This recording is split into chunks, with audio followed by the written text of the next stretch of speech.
Dot. All right. Hey, y'all don't mind if we get started a little early tonight, do you? Okay, didn't think so. Can you hear me? No? Can't hear me? I got 2 thumbs up and 2 head shakes. Okay.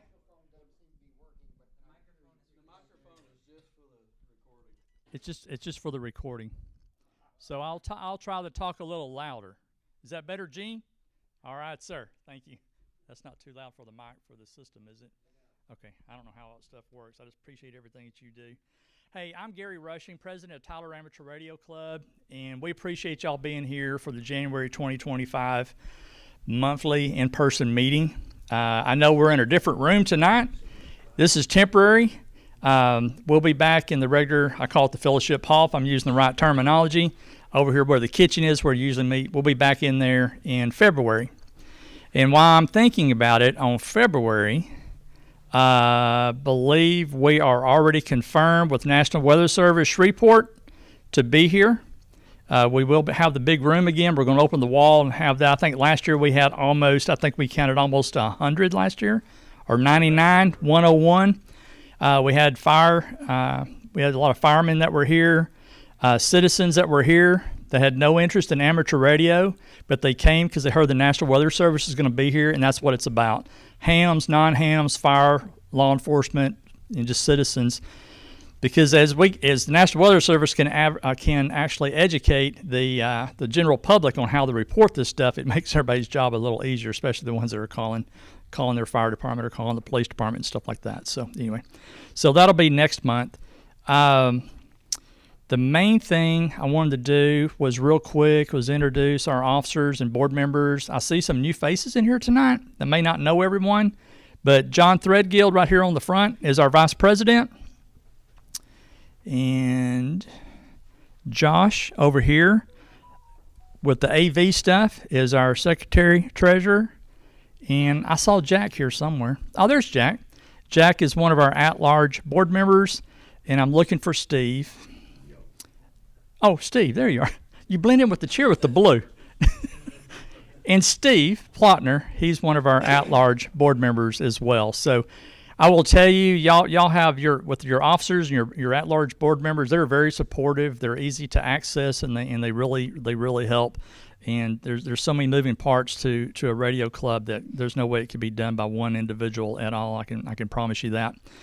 The other thing I wanted to share with you guys is Winter Field Day is. Let me back up just a minute. If I'd written all this down, I'd had a script tonight, but I don't because somebody forgot. I forgot to do something. What I'd like to do is let Josh go ahead, and we're going to start with the financial report. We're going to take care of some reports and go ahead and move some of our business out of the way so we can get into the presentation. I really want to leave some time for Q&A this afternoon after the presentation, and then talk and really focus in on Winter Field Day coming up next weekend is what I'd really like to do. Josh, would you like to give a financial report, sir? Sure.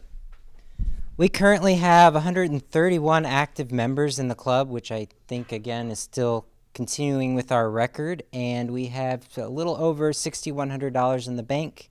The only expense we had last month was the sandwich tray, and that's all I got. Any questions, comments, concerns? Cool. Thank you, Josh. Appreciate it. Gene, would you like to give an update on what all transpired at the Red Cross last Sunday? With the Butch. I'm sorry. I'm sitting here. I'm looking at Butch, but I can see Gene in the back anyway. Let me hand this to you, Butch. Sorry. We had 6 applicants come in for testing Sunday. 4 were new people that did not have a license. 2 were upgrades. 1 was a tech that went to general. The other was a general that went to extra. And then of the 4 techs, the people that came in to get their first license, 3 left as techs, and 1 of them left as an extra. Walked in as nothing and left as an extra. And just for that, he had also driven all the way from Tallulah, Louisiana, 250 miles to come to our test session. Thank you, Butch. Joe called me today. He was unable to be here tonight, so we don't have an update on the loaner program. of what we still have available and stuff. But I will tell you that Tyler Amateur Radio Club does have a fantastic loaner program. There's an inventory. It's exhaustive. When Joe gives me a list, it's 2 pages long and in a small font. And we have a lot of radios, HF, VHF, UHF, antennas, coax, switches, power supplies. There were 2 Samlex 1235Ms on there the last time I saw the list. And if you're a member of the Tyler Amateur Radio Club and you're good standing with the FCC, whatever your license class is, if you're a technician, if you want to work HF, you'll be on 10 meters and stuff like that. And Joe will have you sign some paperwork that you'll return the radios and stuff. But he will loan those to you. And I've been asked before, well, can I borrow it for 1 week, 2 weeks, or 3 months, or whatever? You work that out with Joe. He's not going to dun you. The ideal is to borrow equipment, try it out, especially if it's something you're wanting to buy before you go out there and spend your money for it. And if the club has it, borrow it for a while and try it out, because you're going to find out 1 of 2 things. 1, I want one of these, or 2, I do not want one of these, and thankfully I did not spend my money. But if you do find one that you do like, and I'm always joking about this, is order the radio. If you know you like it, order yours first, and then get it in, and then take that loaner radio back to Joe and say, thank you, Joe. That way you're not sitting around the house waiting on somebody to deliver something to your front porch, waiting on that rig to get there. But he does have coax switches, power supplies, and antennas. You just need to let him know what you want. You can go on the Tyler Amateur Radio Club. There's a request for information you can put on there, and just fill out what you want and submit that. And then I know we've had some email issues trying to get it to Joe, but it's monitored by the officers, and that'll be forwarded to Joe to make sure he gets that list. Are there any visitors here tonight? Any new upgrade folks tonight? Yes, sir. Hey, a new tech. Well, congratulations. So did you test this last? No, you didn't. About a month ago. 2 months ago. Okay. My general. Tell me your first name again. David. David. I'm Gary. Man, it is nice to have you. Good to have you with us and stuff. So you'll get to hear what we're going to do for next weekend at Tyler State Park from Winter Field Day. I hope you can make it out there. Are there any other reports or updates that we need to do before we move on? Wayne, is there anything you want to talk to the group about repeater-wise? Why not? Okay, so normally I'd say the repeaters are doing fine, but apparently the one down at Jonestown is having a receiver issue, sensitivity issue, or at least it is today. And at some point I'll look at it. Transmitter's working great. So I guess news to come on what happens there. Thank you, Wayne. Yeah, Wayne does get a call anytime the repeater's acting not like we expected. He usually hears about it. But he takes care of stuff. Lightning strikes. We had a lightning strike 2 or 3 weeks ago on the east. Yeah. Popped a fuse. He goes out there the following day and takes care of it. It was really an easy fix, but it's knowing what to look for and being able to find this. And Wayne has experience to look for this, so we're very blessed to have him as a part of Tyler Amateur Radio Club, helping us keep the repeater system up and running as well as it is, because it's really a good system. Any other reports, or is there anything from the group that you'd like to share tonight? No. I will make a comment. I don't know if you want to say anything, but there is some equipment out here in the hallway.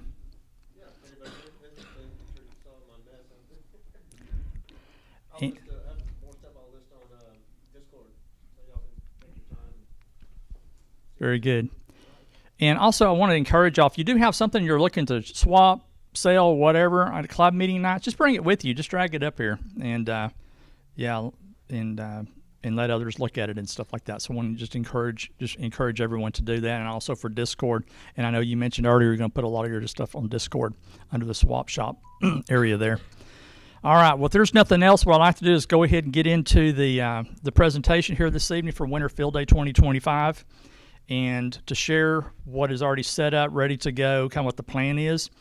And then I don't know how many got a chance to look at the second email that I sent earlier this morning to the link to the rules for Winter Field Day 2025. I was supposed to send that yesterday with another email, but I think I focused on firewood need and stuff like that, and I forgot to put the link in there. So I did that this morning, so I do apologize for that. But anyway, the link is out there in your email. If you're getting the emails from Tyler Amateur Radio Club Mass email, it'll be in there. And if not, you can just Google it and stuff. But I wanted to share some stuff about that tonight. Winter Field Day, there's an association that does this, and they're doing Winter Field Day. It's always the last weekend in the month of January. So this year it's going to be the 25th and 26th, a Friday and Saturday. And Wayne, I sure hope I got the times right in here. If I don't, please feel free to correct me. It starts I took the UTC stuff out because I couldn't figure it out. And I couldn't. I mean, Gene tried to help me. I had 2 or 3 on Discord trying to walk this guy through this. And I've only been playing ham radio since 1986, and I could not figure it out. I don't know what happened. I just couldn't figure it out. So it starts at 10 a.m. on Saturday morning. Is that what our understanding is to be correct? Central time. Central time. Thank you. If you're in California, it starts at a different clock time. Okay. The same actual time. Yes. Well, I took the same actual time off, and I put what made sense to me on there, so I hope that helps everyone. And then it ends at 3:59 Central Time, p.m. here on Sunday. Okay, is that okay? Just want to make sure that was clear. Y'all probably figured it out the whole time. I was messed up from day one and still a little confused about it. But anyway, that's kind of what it is. And also, a few of us are going to go ahead and be out there Friday night. We get access to some screen shelters at 2 p.m. Central Time on Friday, the 24th. And for those that just want to come out and stuff and spend a few hours out there and whatnot are welcome to. I know John and Steve have gotten shelter 909 that they personally did. 910, we do not know who has rented that one yet. We're hoping it's a new potential amateur radio operator one of these days, but we don't know. We've joked about that, but we don't know. And the club picked up and reserved screen shelters 911 and 912. I'll show you a map here in a minute. So if you're looking at spending the night, you'll have to make arrangements with the park ranger type deal. Or if you get you a screen shelter or whatever, just to go online and make your reservations and stuff like that. But during the day, there's picnic tables out there and for folks to bring their equipment. We'll talk a little bit more about that here in a little bit. I've already said the Tyler Amateur Radio Club will be gathering out there for Winter Field Day 2025 at Tyler State Park. And there's the shelters, the screen shelters 911, 912. You can find us out there, and also 909 is where other 2 guys will be. We've almost got a whole row there except for 910 by somebody else. And here is a map where the red dots are, or the red triangles are. 909, 911, 912 out there in the screen shelter area. The new office, the new headquarters out there is not shown on this map. This is an old map. But if you look kind of to the right and down below these little cabins over here, that's about where the new office is, I believe, if I'm thinking right. No, is it further south? Are you talking about the new park office? Yes. So if you go straight up, of course, it's not on the map, but if you go up there, it's going to be actually up and off the right of the map. Oh, so sorry. Right. Yeah. Thank you. Okay. Yeah. Okay. It's not shown on the map, but anyway, when you pass by it, Of course, it's left of that intersection. see, that's what I wasn't. It used to be right at the front, Yeah. which is all the way up. But yeah. Yeah. So, yeah, it is a really nice facility out there. So, but anyway, that's kind of a map showing 909, 911, and 912. Yes, sir. Tom and I picked up 913. You got 913. Okay. Good deal. So we got 909, 911, 912, and 913. There are restrooms and showers for those that are going to be spending the night. If you have shelters and stuff like that, or if you've made arrangements with others that have shelters, but you'll have to register your vehicle with the park rangers at the front. But other than that, you just be coming out. You just came out there on Saturday and Sunday for 2 days during the day. You just pay your $6 entry fee to the park to get in, and you get what's called a day pass. Yeah, well, yeah, there's only 2 parking spots at the shelters. The ones that have those reserved will probably have someone else there with them. Possibly they'll have to work that out. However, but behind where we're going to be, it's about 110 yards, I think, maybe. It's just on the other side of the ridge by another set of restrooms. You walk down there, it's the main parking lot, the general day use parking lot for the park. And when you come in, if you're just going to spend the day, you may want to ask exactly where that's at or reach out to one of us. We'll be glad to show it to you. I think what I'd like to do is maybe I can get some help doing this, maybe put a map together and distribute that out to the folks so they'll know where to park. But there's ample parking on the other side of the ridge, just right over the ridge from these screen shelters. We had a lot of people that parked there last year, and you just walk up a trail, and there you are. You're right at where we are. Are there any questions? Locations, screen shelters? Okay. None, Andy? We're good? Okay. All right. Just let me know, man. Let me know. And I think most of y'all know Mark and Martha from Kilgore. Mark is N5YEY, and they have graciously volunteered to cook on Saturday for Winter Field Day this year.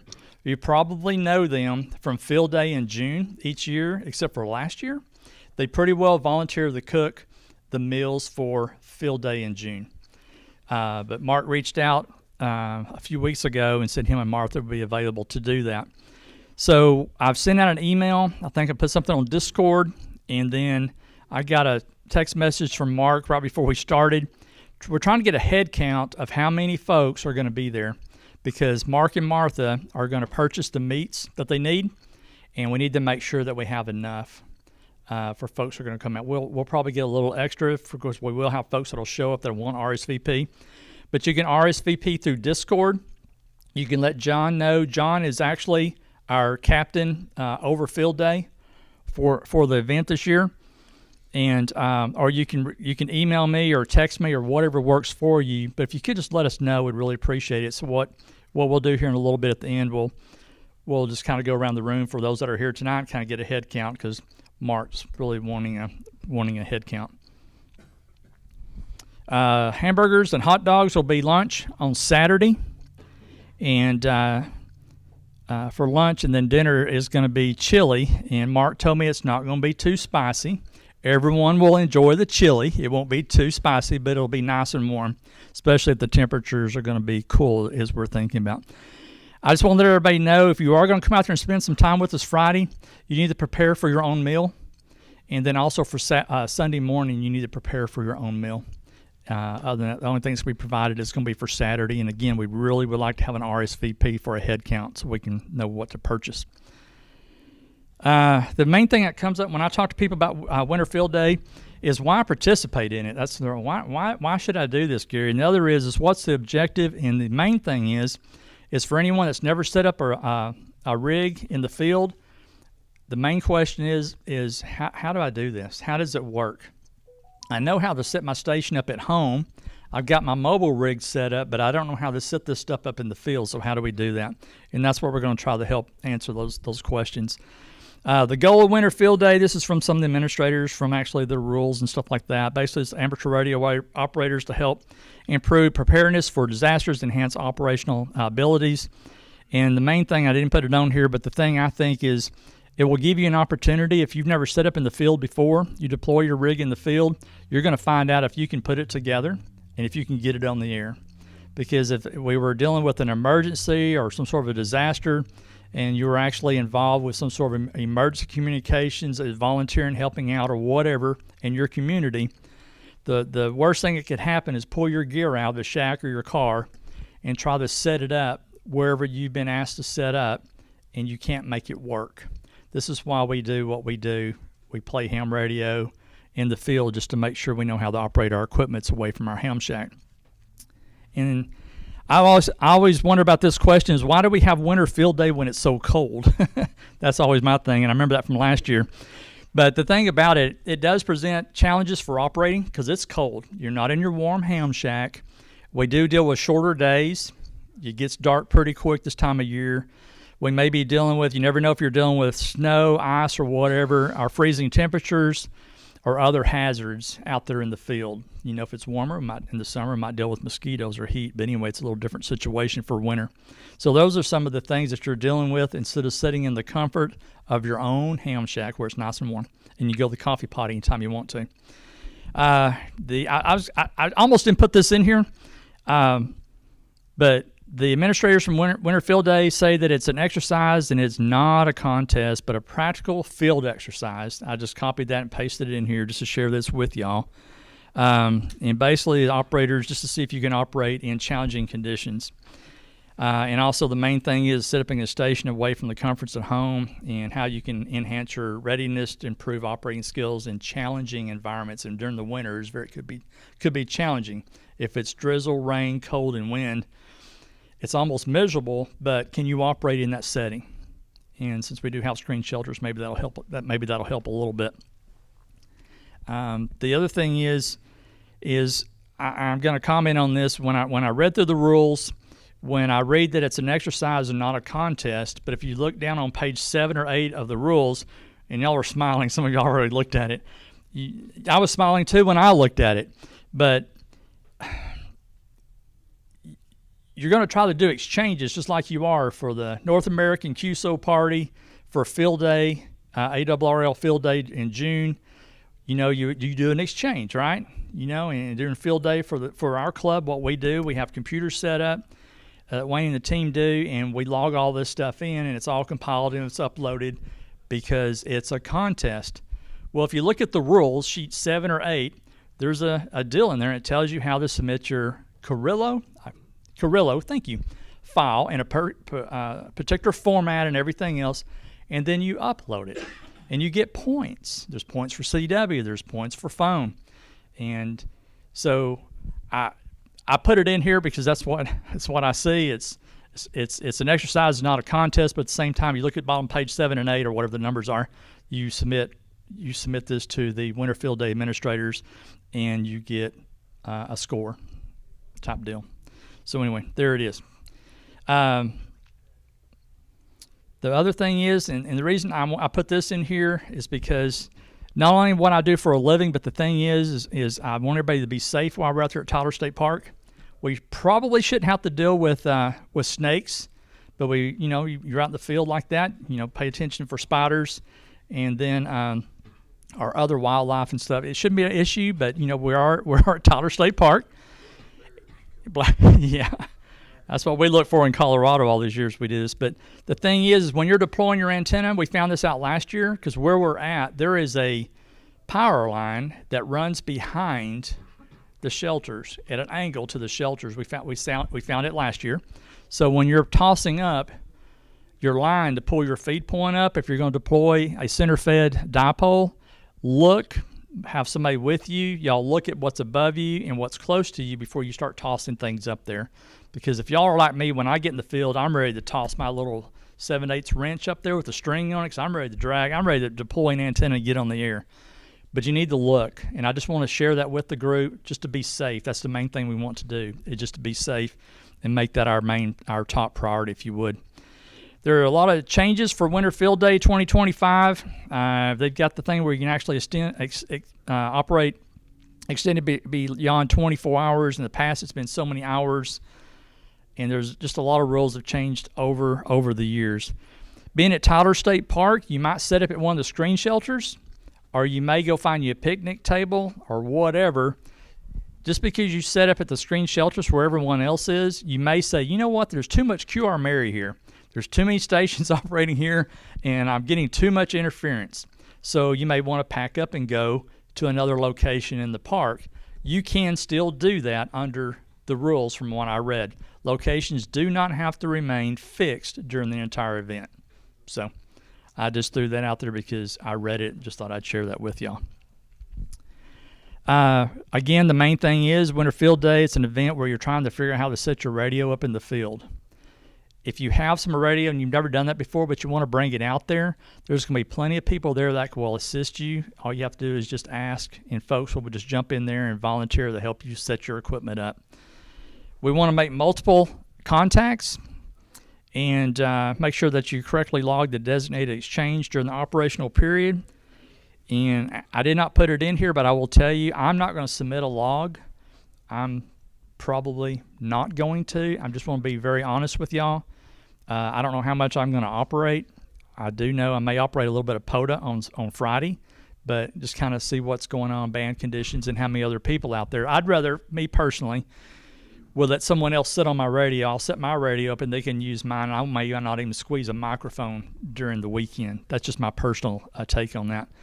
I may or may not, but likely probably won't submit a log. Eligibility, if you're a licensed amateur radio operator, you will use your individual code, your individual call sign that's issued to you. We won't be using the club call. So you'll need to make sure that you operate on the bands that you are licensed for. Just stay within your privilege, your license privilege to operate, and you will use your call sign to identify your station during winter field day. The exchange this year, well, it's every year, will be your call sign, a category number, a class identifier, and a location identifier. And if you are all like I am, you know what your call sign is, right? Now you're probably sitting here, what in the world is a category number, a class identifier, and a location identifier? Some people can read the rules, and if you haven't done this before, you might not know, and it really doesn't. Anyway, there's just going to kind of walk through this with you really quick, especially for those that have never done this before. Each operator will be using your own call sign, and you will be one operator, so you will be a Category 1, okay? We're trying to make this as simple as possible. Category 1. I can remember that. Your class, you're going to be a Class Oscar, okay? And because we are an outside station, and we'll get into the screen shelters still being classified as an outside station. So I'll talk about that here in just a minute because that really does play into the rules that we have. Here is a list of your class options. H is for home station, because if the weather gets bad, some of you sitting here tonight may think, you know what, I'm just going to stay at the house. I'm just going to be an H this year, or I'm going to be an indoor somewhere. We're going to be an outdoor station. I've got it in red here just to call attention to that. We'll be an outdoor station. Sir? And then you can also do be a mobile, which would be your class option would be an M for mobile or mobile stationary. Outside stations, basically, it's the one that operates partly or fully exposed building or shelter that does not typically have plumbing, heating, cooling. These screen shelters do not have heating and cooling. They do have commercial power. And the only running water is cold water tap. It's on a tap several feet from the screen shelter, so there is no plumbing in the screen shelters at Tyler State Park. So the screen shelter still qualifies for an outdoor station unless anyone has any difference in the terminology. So about heat source? Yeah. So the big thing is, lack of heat and lack of insulation. Mm-hmm. In years past, insulation was the thing that determined whether you were mobile or not. Right. Or what an RV was in. Right, exactly. So screen shelters, there's no insulation, there is commercial power, and that's it. So it still classifies for the outdoor. It talks about picnic table, pavilion, tents, under pop-ups, canopies, and all this other stuff. Mobile, I'm not going to get into a lot of that. Y'all can read through that. That's kind of self-explanatory. I will say that if you're going to be bringing an RV, and I have talked to one member that I think they're going to have an RV out there this year, and the RV deal, or if you have cargo trailers, I know we got a member that has a cargo trailer and set up a comm situation in there. You can use those with external antennas set up, are all still considered mobile.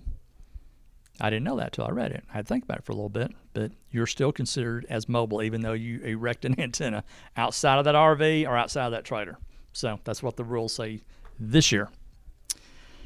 Here's your location identifier. The U.S. and Canadian stations will use the ARRL rack section as designated by that organization, by those organizations, and we will be North Texas. NTX for North Texas is how you will state that when you're giving your information for your exchange.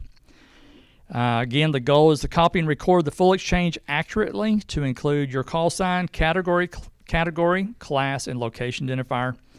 And for example, your exchange would be your FCC issued call sign, 1 Oscar, North Texas. If you've ever worked field day or done any cause testing, North American QSO party, it's kind of a similar thing. It's the same rhythm and same beat, if you will, except usually you're not using your own call sign because we're using a club call. But anyway, that's kind of what you're looking at. One thing I do know that for me, I've been doing this for years, but the thing is I try to write this stuff out because there's so much stuff going on. I usually write it up or make me a little tent and put it on my transceiver so I can see it. Y'all will see this for field day in June with Tyler Amateur Radio Club. You've got all this stuff up here in front of you, even if you've been doing this for decades. If you have it written, you'll make sure that you give the right information every single time because there is so much stuff going on that sometimes there's distractors. So this is what I would do. If I'm operating, I'm going to be KB5 AEB, 1 Oscar, North Texas. I will give it phonetically, but anyway, it'd be Kilo Bravo 5 Alpha Echo Bravo, 1 Oscar, North Texas. I'm going to copy their information in the same order, and everyone kind of gets the beat for the exchange. Are there any questions on the exchange? Does anyone have any questions at all?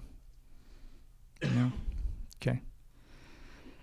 Okay, here's the one that, yes, sir. Logging, are we submitting one log or individual logs? No, sir. We'll do individual logs. So everybody can use their own logging program? Yes, sir. Okay. Yes, sir. You can use if you have a logging software that you want to use program, use it. If you do paper, my teenage daughter, she's a general class operator. When she works contest, she will actually, I use the word contest, works an event/contest because that's if you're copying stuff. Yeah, so she does it on paper and she puts it in the Gorilla file, types all this stuff in, and she goes through and compares it with her handwritten thing. It's just the way she likes to do it to make sure she doesn't make any mistakes because she doesn't want to get an email from the administrator and they throw her log out and she has to start over. She'll usually check it. She's pretty good at it when she's done that stuff. One thing you need to make sure, we have to operate on 100% on alternative power. And you really need to read through the rules on your own to get a good feel for that because I hate to read to y'all, but it's basically you need to be on some sort of alternative power source that's not connected to the commercial power grid. We will have the commercial power grid there. There's outlets on the outside of these screen shelters and also on the inside, but we don't need to be connected to those when we're working winter field day. Logging only computers. This is a computer that's all you're doing is logging on. May be connected to the power grid or any power source available per the rules. If you use a laptop for digital modes, the main digital guy that I hang out with a lot is not here tonight. For laptop for digital modes, it should not be connected to the power grid, but also be plugged into an alternative power source. Are there any questions on that? Wayne? I think that's only for the what used to be about a bonus. I don't think you're required to be on generator. Okay, good point. Or alternative power source, yeah. Yes, but, Okay.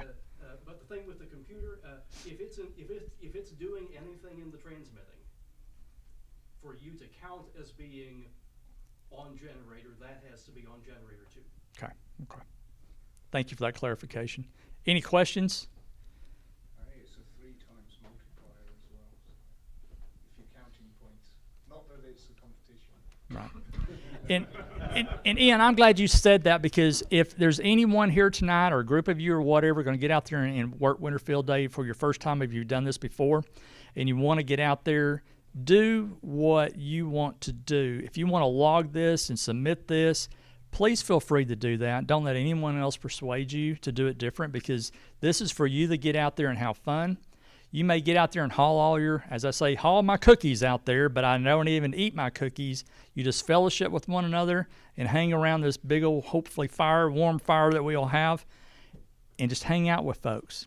You'll have an opportunity to talk to folks that you know in the club. There may be new faces that you don't know in the club and just get to know people and fellowship with them and hang out and just have a lot of fun. But do what works for you.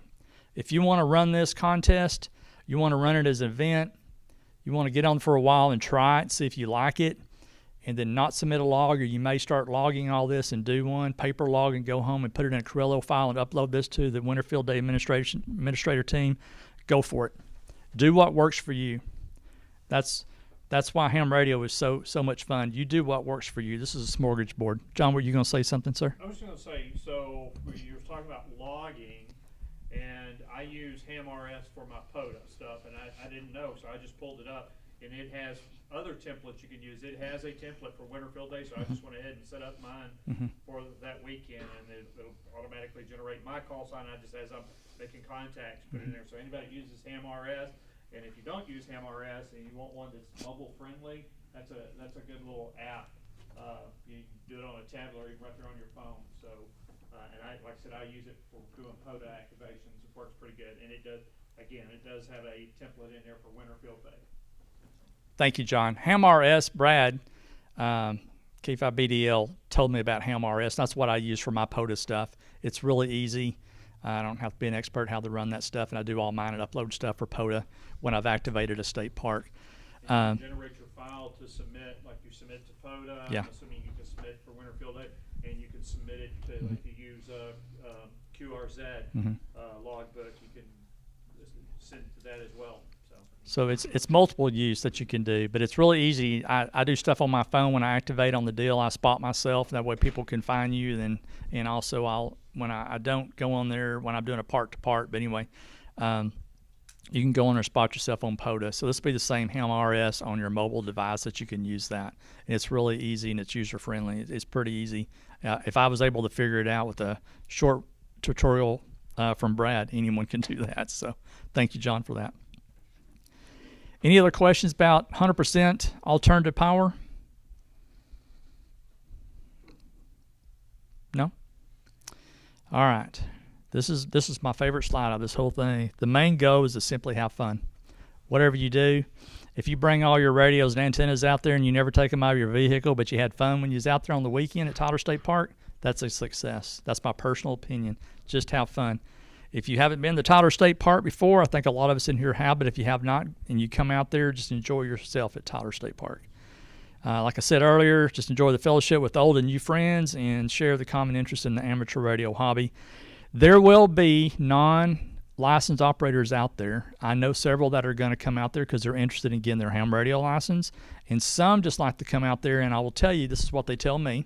They like hanging out with you guys and gals. That's what I've been told.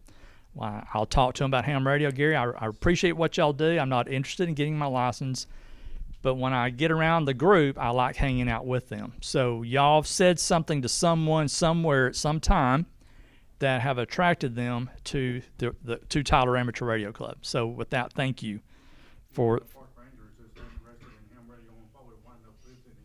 Yeah, there is Heather. She's very interested, and she will usually come out there. You'll see her in uniform. Don't think that you've done something wrong because she walks up. She's usually off duty, and she's going to come out in uniform, and she's going to hang for a while. She is interested, and she's studying, and she is interested in getting her amateur radio license. So you never know. And when I pull up at Tyler State Park, and I think I've heard from a few others, I have my call plates on my vehicle. I pull up there, and it's, I guess, are you going to meet your friends up here? Are y'all playing ham radio this weekend? I get that every time I pull in there. So anyway, so they are recognizing amateur radio operators coming out to Tyler State Park. And we just want to make sure that we give a good impression. We clean up whatever we've done and haul out our trash. That's what we want to make sure that we do. Anyway, look forward to seeing all of y'all at Tyler State Park next weekend. And this is just a little deal. This is the best clip art I could find that was free. But there's a little deal, kind of what you do for calling CQ and throw out your call. And then down there at the bottom, I just want to make sure that y'all understood. I don't know if y'all can see that or not, but no licensed amateur radio operators were harmed during the making of this presentation in '73. So, I don't know, Steve, I don't know. Maybe you should have stopped me on that. But anyway, that's all I could come up with. So that's the presentation. I hope what we shared in this is helpful. Hope that there was some information shared here tonight that was helpful for y'all and maybe to spark some interest in Winter Field Day in the event. So with that, are there any questions, comments? Yes, sir. So I'm not an operator. Okay. Out there with all the raccoons and stuff, those raccoons are not afraid of you. So if you have any unsecured food, any windows rolled down, they will find a way to get in. thank you for bringing that up because I forgot. And we won't have Steve to stand up and talk about his experience from last year, but we'll just go past that. If you're in a screen shelter, you've rented one, keep your door locked, especially when it gets to be dusk. Yes. If you have pizza in there, a brand new sleeping bag, what else was it? And 2 new shirts. Keep your screen shelter locked because raccoons, one of them will come up there, the others will just stand there or just sit there. One will open the door and hold that door for that raccoon, and the rest of those rascals will follow in, and they will take any food items, and they will chew up anything that they think is food, and they will make a mess, and then they will leave. They're really courteous. They come and go. You know, they're not going to stay all night. They will come and go. They are out there. One thing personally, this is for me to y'all, is don't feed them while you're there. I think that's the reason a lot of, we saw that in Colorado a lot. Folks were feeding these little small animals in the mountains. There's signs everywhere. You could be, I don't know about Texas, but in Colorado they could issue a fine by a park ranger if you were caught feeding the animals because you throw off the whole system of them gathering their own food source. Let's just don't feed the raccoons if y'all don't mind. Let's just try to just let them find their own and not I'll be feeding them and stuff like that. So appreciate if y'all would not do that. Thanks for saying that. Thanks for bringing that up because, man, they'll be out. It's really cool because, man, they're not scared of you. You know, they'll come right up because they're used to it. Any other questions, comments? I know I didn't cover everything. There's no way. There's no way. All right. I don't know if I want to call on someone or y'all look like you want to do your poll on for Saturday and kind of get a head count who's going to be there for the noon meal and the evening meal. Sure would. By show of hands or something. The batteries ran out. One on the tray right behind you. Batteries are low. Yeah.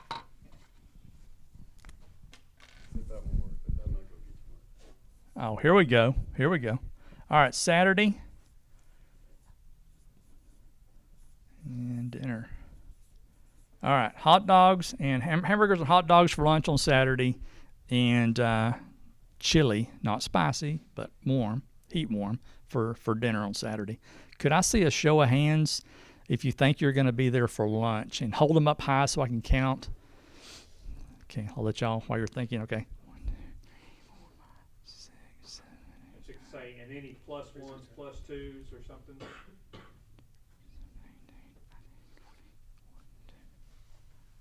All right. I got 22, I think, but there may be 23. All right, I counted yours. Okay. Thank you for that. And were there any multiples that I missed? Oh, if you had 2 hands up, or I was going to say if you had 3 hands up. If you had 2 hands up, I counted both those. Thank you. Plus one. Plus one? We're going to do this. We'll do 24. Thank you. All right, for dinner, for chili, how many we got? 6, 7, 8, 9. Okay.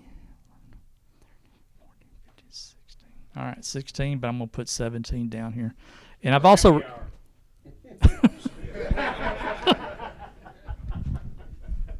I'm sure he will add to it. He will. Visitors or Yeah. the park ranger. And the park ranger, yeah, because I'm gonna talk to him while we're out there on Friday when I go in, check in. I'll talk to him Saturday and I'll talk to him Sunday. Well, I'll talk to him Friday and Saturday and tell them to come out there if they want to grab a burger, a dog, or some chili. Sometimes the rangers will come and hang with us for a little while.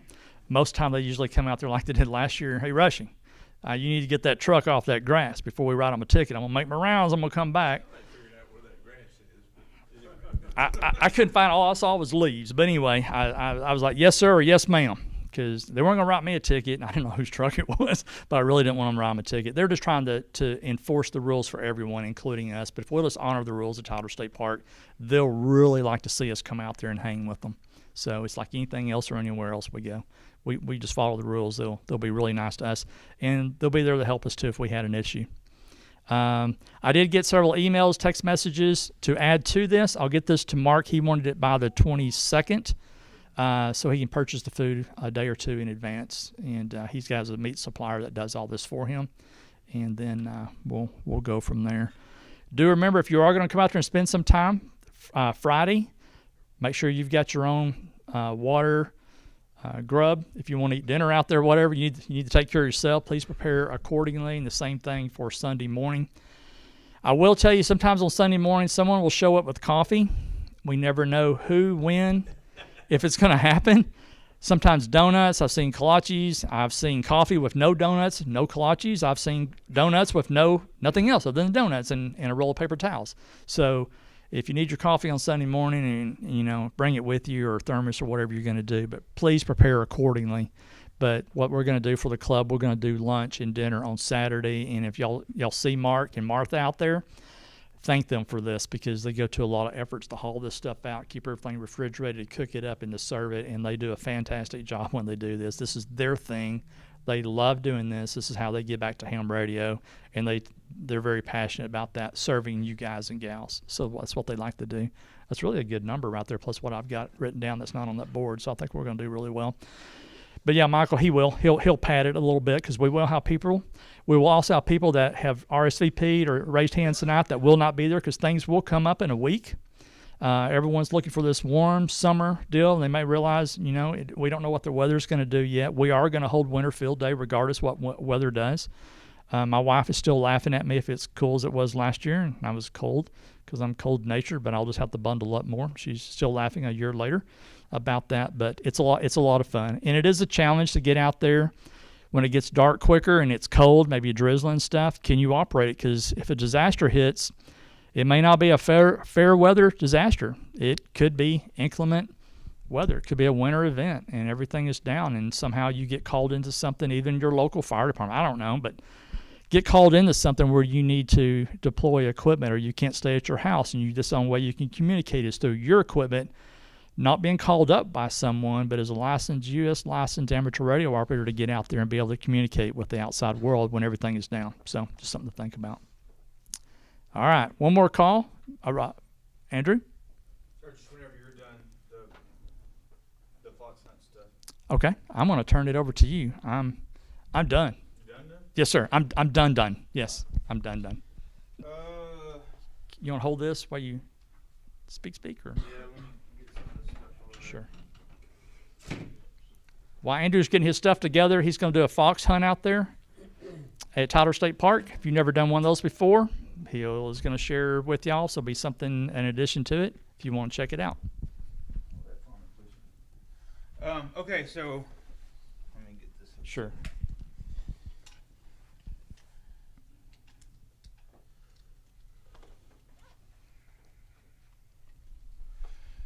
There's going to be, I'm deploying two fox hunt transmitters at the park that are going to run Thursday through Sunday. I don't know, are you bringing, John is bringing a transmitter as well. Francis Inman might or might not bring a transmitter. I haven't talked to him. So we're going to have at least three transmitters to fox hunt. I'm going to have two transmitters. Both are UHF. Both are non-modulated CW signal. So if you have an HT that will do UHF CW like the Kenwood 74s and the new 75s, then you will actually hear the tone. You can use a regular FM radio, and you can triangulate the signal via how strong the static is from the CW pulse. One of the transmitters is going to be static. The other transmitter is going to be a moving target, because these are falconry transmitters, and the one that John Newman here is holding, the blue one, is actually going to be on the Falcon. So if she's flying, then that transmitter is going to be moving. This transmitter is a little bit fancier. It does GPS to my phone, and then it also has a tear up the microphone here. It also has a CW carrier signal that sounds something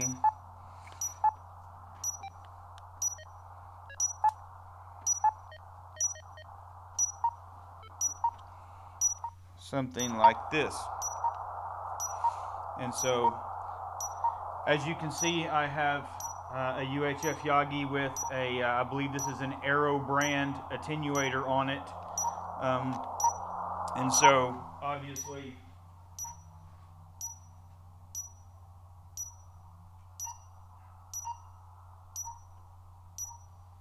and it's got a range, that transmitter has a range of 20 miles.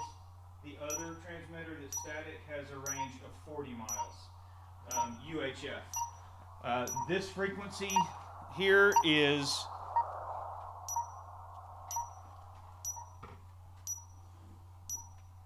nope.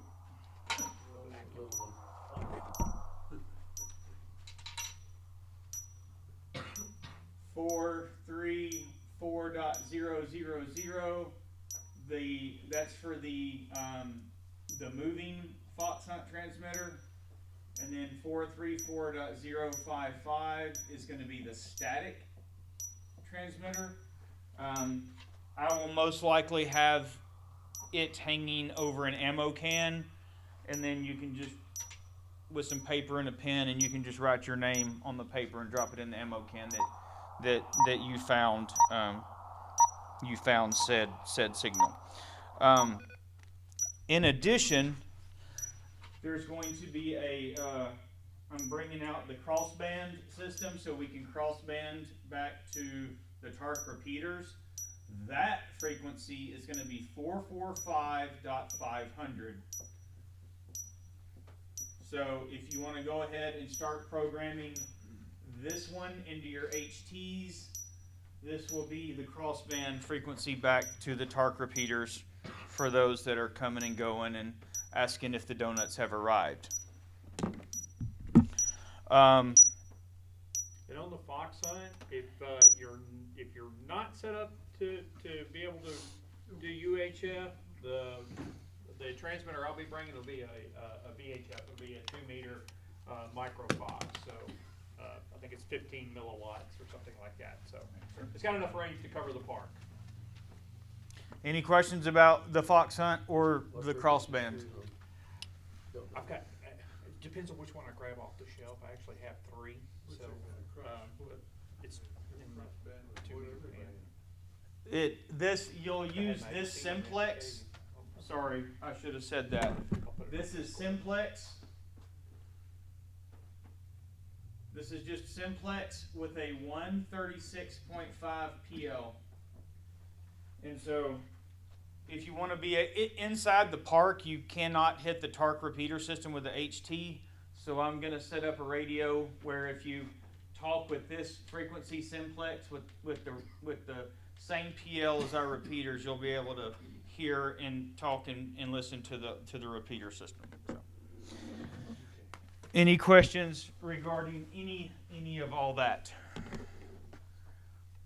Cool.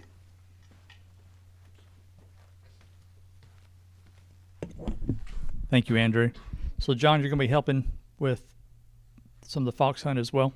I'm gonna put it. I'm bringing at least one. Okay. I'll probably bring my little, like I said, my little 15 milliwatt. Right. I'm sorry, I don't know the frequency right off the top of my head. It's printed on the tube, but I'll post it on Discord of what the frequency will be, and I'll put it out. I have one that's a little higher power, the one I used on my last Fox Hunt. I don't know if I'll bring it out. And then I actually still am in possession of the big white can that belongs to the club, that takes 185 AA batteries to power it. So, and it has a hearty appetite for batteries, so I don't want to buy batteries and put in it. Gotcha. 2-meter on mine, yes. All my Fox transmitters are 2-meter. Okay. Oh, one more thing. Sorry. No, it's okay. This is a safety thing. If you fox hunt and find the falcon, do not try and pet her, please. She has razor sharp talons, and I can assure you, I've already learned she can drive them all the way into your bone. So, if you find her, awesome, great, wave at her from about 10 feet away. Just she's gentle. She's a gentle bird, but she's not a pet that you actually like pet. So if you do find her, keep 1 arm's distance don't try to pet her, or she'll let you know how strong she is. So, Good tip. Best thing to do, just look at her and say, man, that sure is a pretty bird right there. So, yeah, leave it, let it go. All right. Before we adjourn, any questions or comments about fox hunting, winter field day? Does anyone need any help tonight on how to download Discord to your phone? If you do, there'll be folks here to help. It's really easy. Go to Tyler Amateur Radio Club, hit on there, and you can download it. But if you want to do it while you're here tonight, I had someone, and last meeting we sat there together and just went through it, and they said, "Oh, that was easy." But if you want somebody to be here with you tonight while you set Discord up, we communicate a lot through Discord on a very different channels. Program you can put on your computer with it too. Right. So there's option if you want to put it on your laptop, computer, PC, or on your phone. Just hang tonight. There'll be a few that'll be around here to help you do it, so you can get connected to it.